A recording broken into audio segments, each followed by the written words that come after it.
So my name is Lavi. I'm from spuninst, originally from Israel, still from Israel, but traveling a lot between the US and Israel. I'm going to talk today about serverless containers versus functions. So the idea of what is the connection between containers and functions? Why should we change the way we are using today containers and moving to functions? Or how can we actually combine both of them together to deliver a better value? So before I start it, I just want to give some snapshot overview about spuninst. So anyone ever heard about spuninst before? Great. Great. That's perfect. So I can skip that one. So spuninst is an Israeli startup. It was founded about 2.5 years ago. Our main idea is to save costs to our clients, which are using the big cloud providers like AWS, Azure, GCP. And the way we do it is that we are leveraging very efficiently the cloud spare capacity. So as you probably know, all the large cloud providers has a lot of spare capacity in their data center. Actually, with falling to conversations with AWS, at any given point in time, about 45% of the capacity in AWS cloud is underutilized. No one is using it. They are buying it to make sure that they can supply demand all the time, to have capacity for fallback. But at any given point in time, about 45% of their capacity is actually unused. So all the large providers released offerings for spare capacity, and we build a platform that helps you to easily manage spare capacity. And today I'm going to talk about the second product, which is our serverless platform, spuninst functions, and how it connects to containers. So spuninst, as I said, founded 2.5 years ago. We have offices today in Tel Aviv, London, New York, and San Francisco. Over than 1,000 customers in more than 30 countries. But let's talk about serverless. So I would like to start with a little story. So a few weeks ago, I met a client down in Los Angeles and had a conversation about how do you use cloud today? How do you design your application? How do you build your infrastructure architecture? And we had this discussion about 3 different concepts and layers. So the first one is VMs. So ever since the virtualization came to the world, we stopped using physical servers, moved to the cloud using VMs. Then everyone told us, let's design our applications based on web services, using microservices, using containers. So everyone moved to Kubernetes or ECS or Docker Swarm and so on. So everyone built microservices. Everyone moved to build their applications based on containers. And now the client is saying, you're coming here and talking about functions. So a year ago, everyone talked to me about containers. Now you tell me, stop all the investment you did in containers, delete it, rebuild your application, break it down to dozens. Take one web service, break it down to dozens of functions, and now manage it as functions as a service, as serverless. That's not feasible. How do we combine both of them? So that's exactly what I'm going to talk about today. So a bit background about what we are actually trying to solve. So the serverless barriers. So there are multiple barriers, I guess you all familiar with when you try to use serverless in the day-to-day usage and try to design your application in the serverless paradigm. You have some barriers. So first of all, you need to change your development methodology. So as I said, instead of having, let's take as an example, a web service. So instead of having one microservice, we now need to break it down to dozens of functions and manage it, and code repository order. Also change your deployment processes.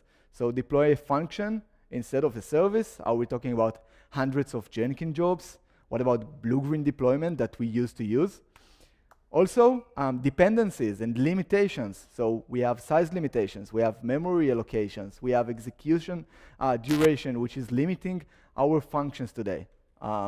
Moreover, use only supported languages. So if we choose specific framework to use with or specific cloud provider, they are supporting specific amount of or specific languages. But what if I want to use different language, which is not supported? Also, it connects to the different vendor FaaS standards. So it becomes a bit of a vendor lock-in.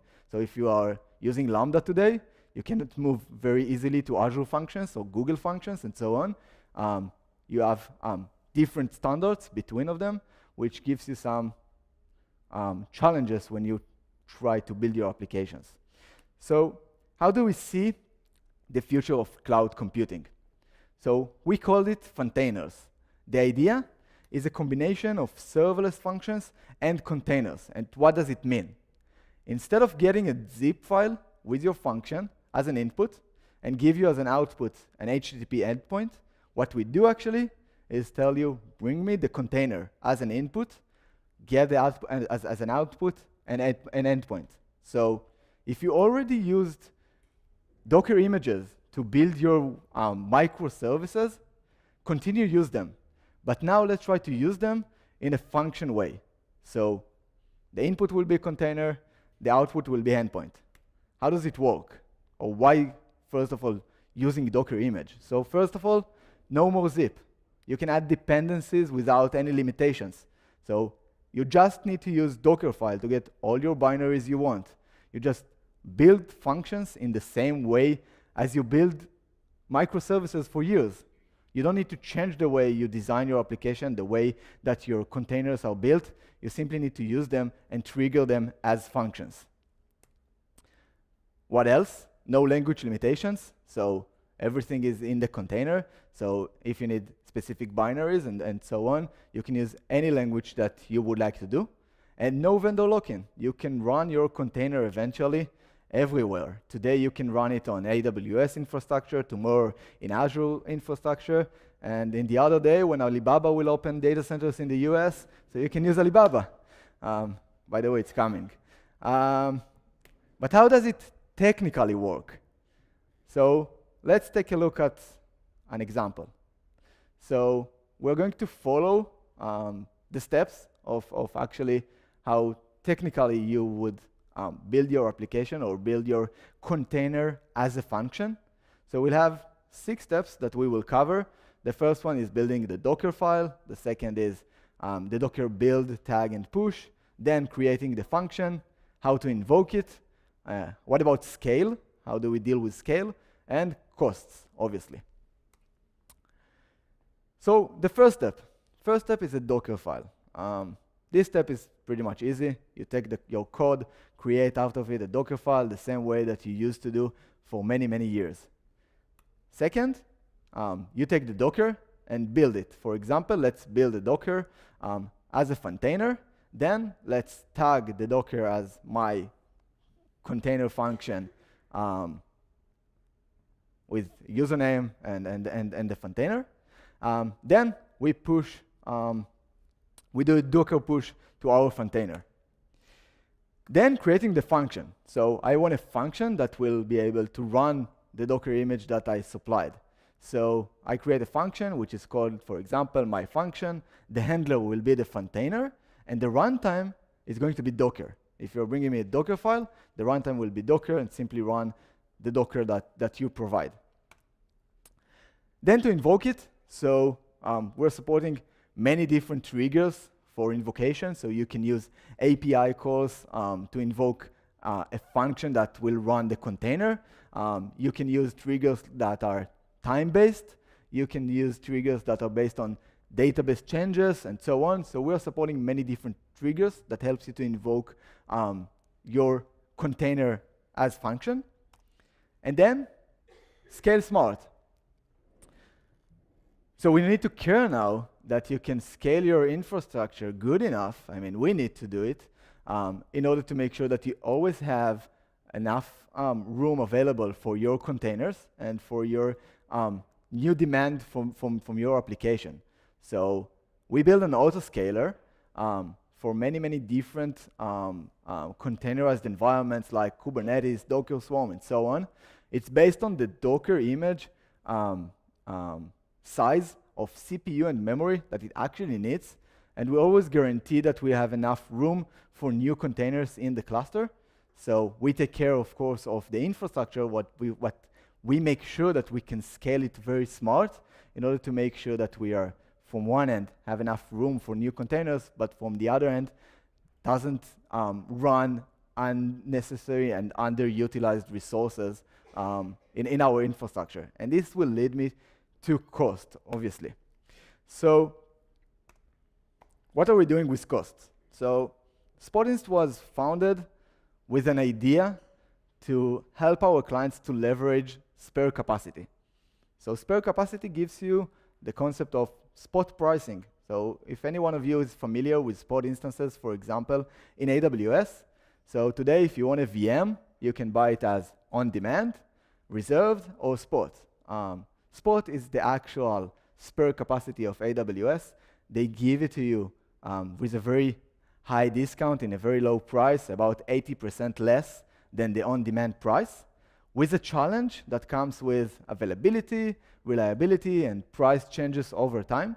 So we build a platform which has, which is very smart to making decisions and managing infrastructure based on spot instances. What we are doing now is bringing it to the serverless area. So what do?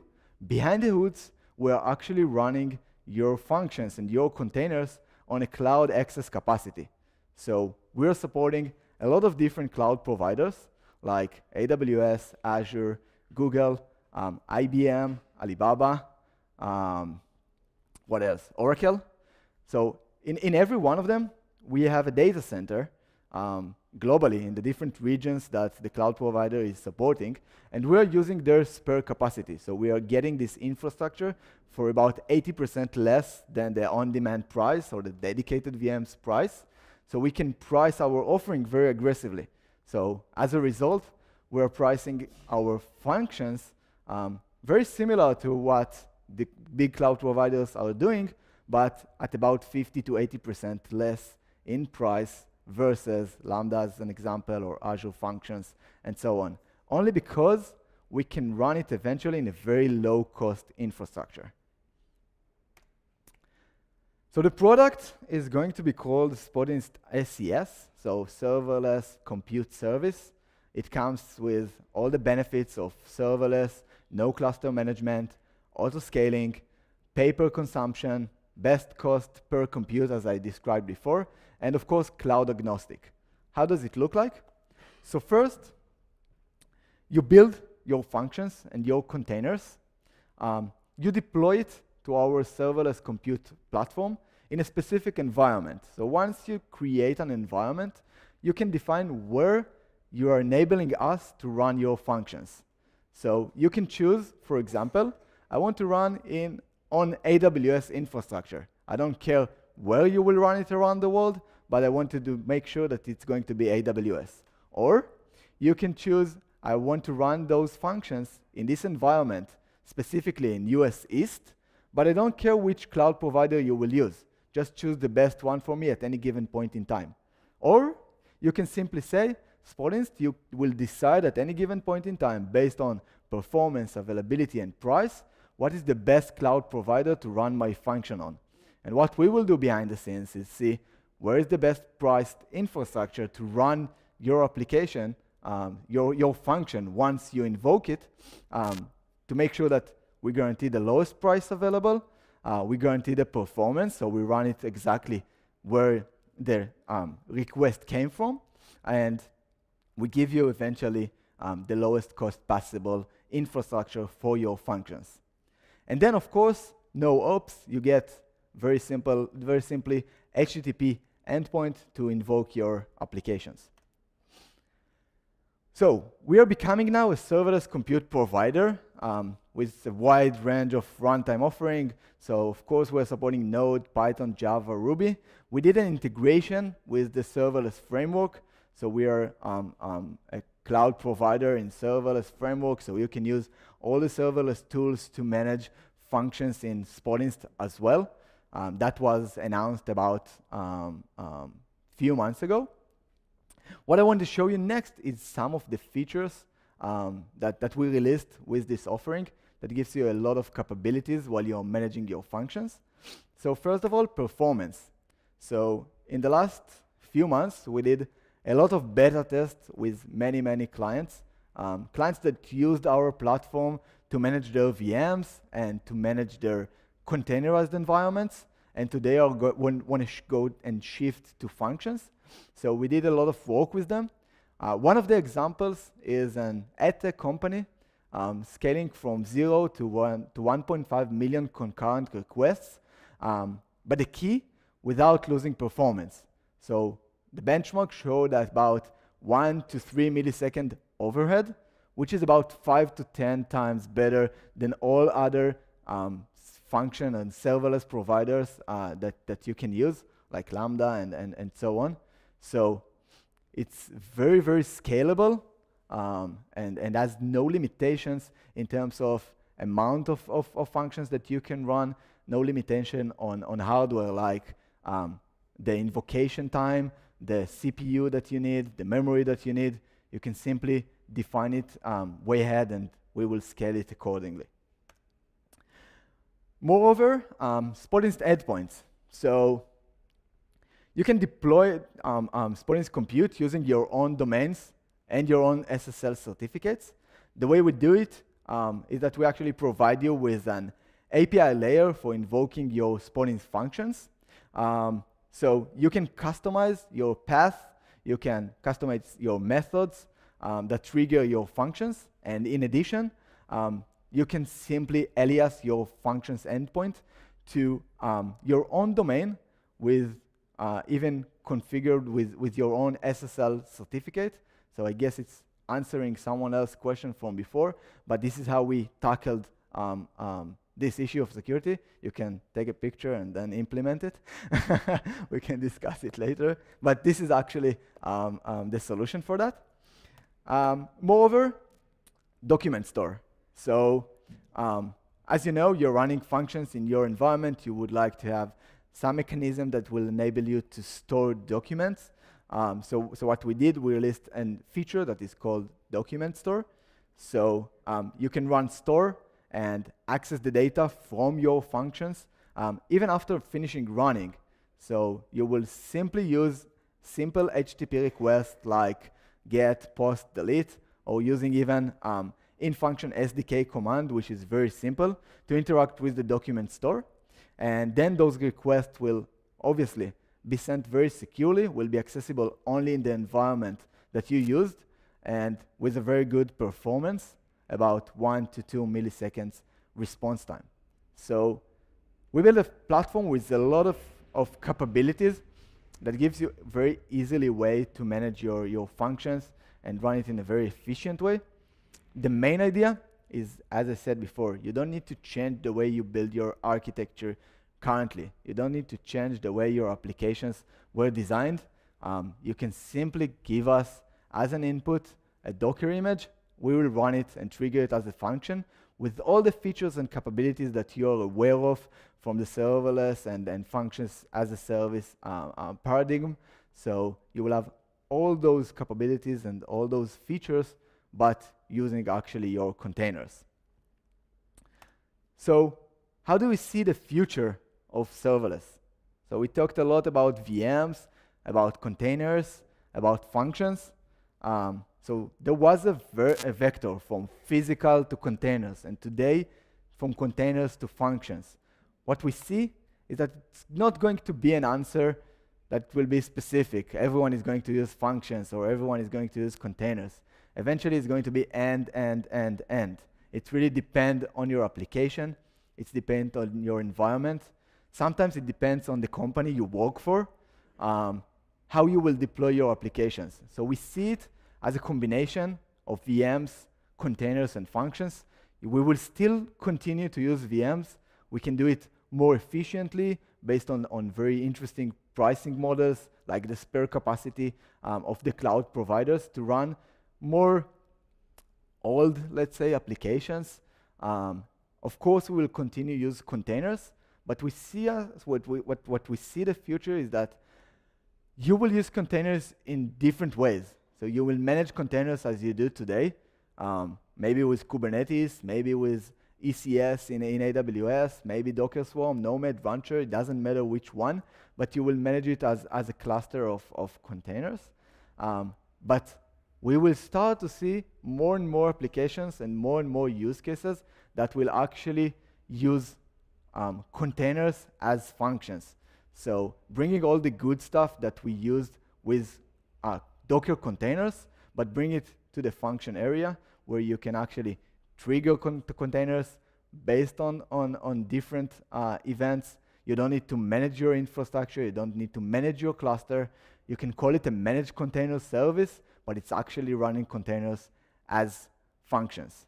So that's what we are trying to achieve. This is what we are bringing to the table.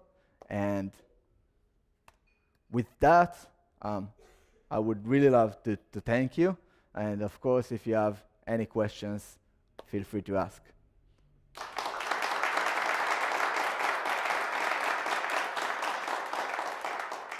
So the document store, let's separate two things.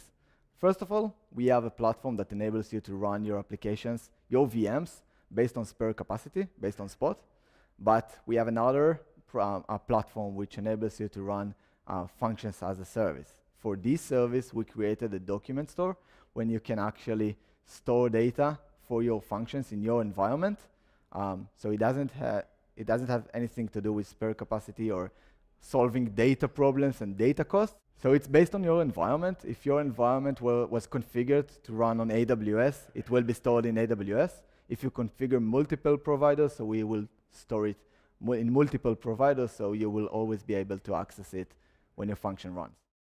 So Elastic Group, which is for everyone who doesn't familiar with Elastic Group, so Elastic Group today gives you the ability to leverage Spot also for containerized environments. So we have a built-in integration to all the different services like Kubernetes, ECS, Rancher, Nomad, Mesosphere, all of them, just name it.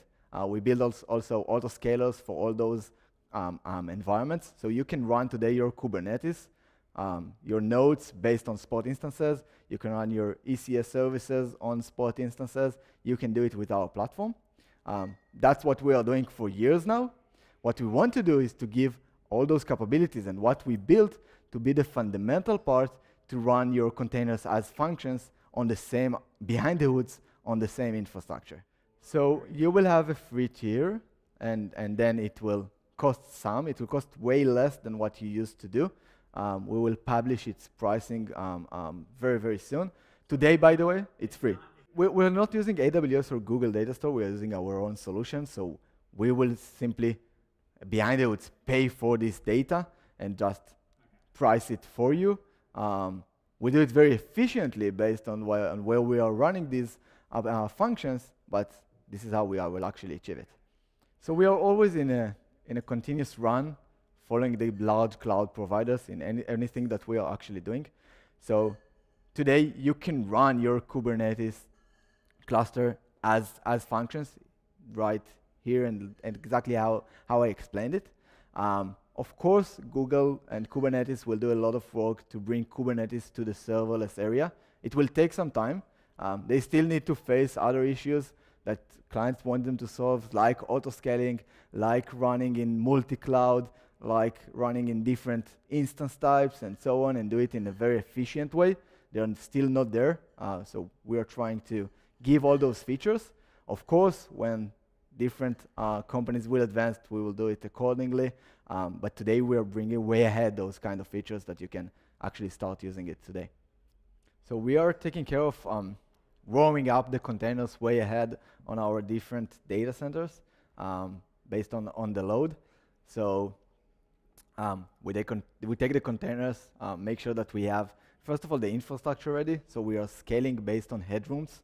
So we say, for example, if you know your container has needs like 2 CPU and 1 GB of memory, and you need to make sure that you always have enough room for, let's say, 10 new containers. So make sure that we have our infrastructure available for it, always enough headroom in the infrastructure to run new containers, and then trying also to warm them up before even you're actually invoking them.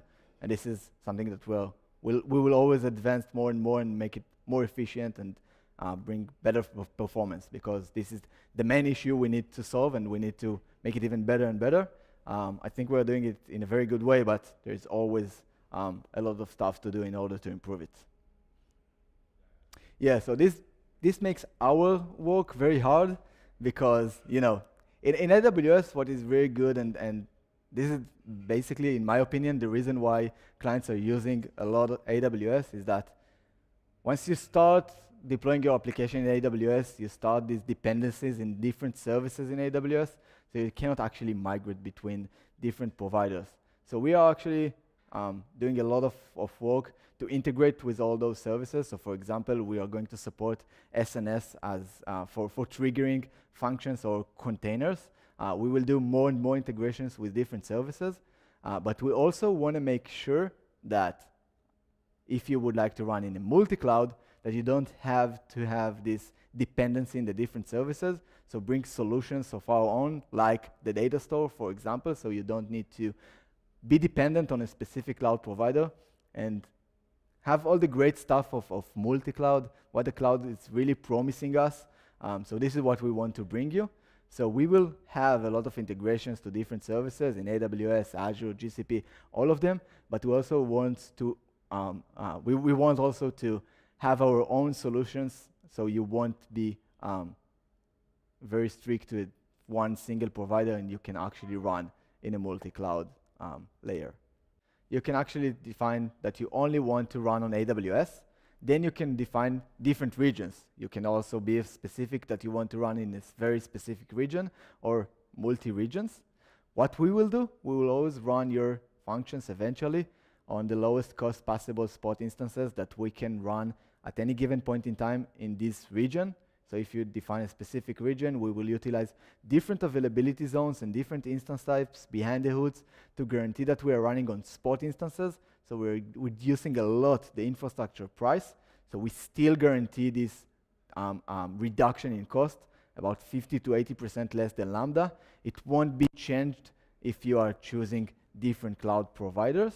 But if you would like to run in a multi-cloud, we can sometimes guarantee even more aggressive pricing, because we can always choose the lowest cost possible infrastructure at any given point in time. But it's the same case also if you choose only one provider. And by the way, currently, this is what we see. We see a lot of clients dependent on multiple services in AWS, so choosing only AWS as a provider. But we want to see, and we really want to see, different companies designing applications to run multi-cloud. I think this has a great value in terms of price, in terms of availability, edge computing, as we talked before. So there's a lot of promising things with multi-cloud, but of course we need to make sure that we're supporting the reality, which is dependencies in a specific cloud provider services. Yeah, that's awesome. Thank you very much.